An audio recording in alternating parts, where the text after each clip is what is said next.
So if you have listened to this, these breakdowns are going to help you to connect very well.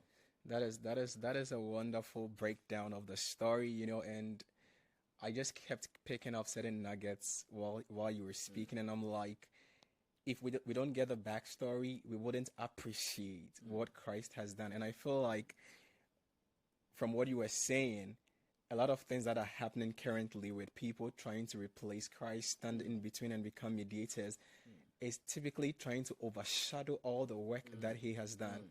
So it is a little bit painful, because now you see New Testament believers that are rather putting themselves in a position that they should not put themselves in.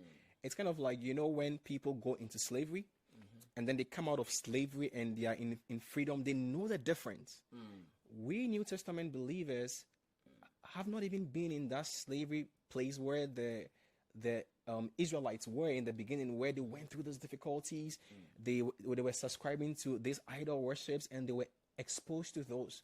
We New Testament believers sometimes, haven't experienced those, and then they preach to us. We get to know Christ. But then we want to force ourselves to practice the way they were practicing in the Old Testament, still trying to go through a priest. You see, the problem also, the problem emanates from the fact that there are many people who are genuinely called by God. I should say that. I mean, they were called by God. But you see, they didn't receive. It's one thing to be called and another to be trained. Right.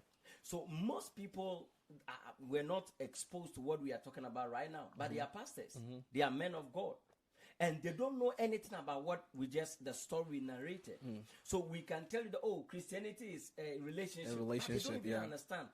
When you say relationship, they don't know that there has been there's a high price that has been paid yeah, for this relationship thing that we are talking about.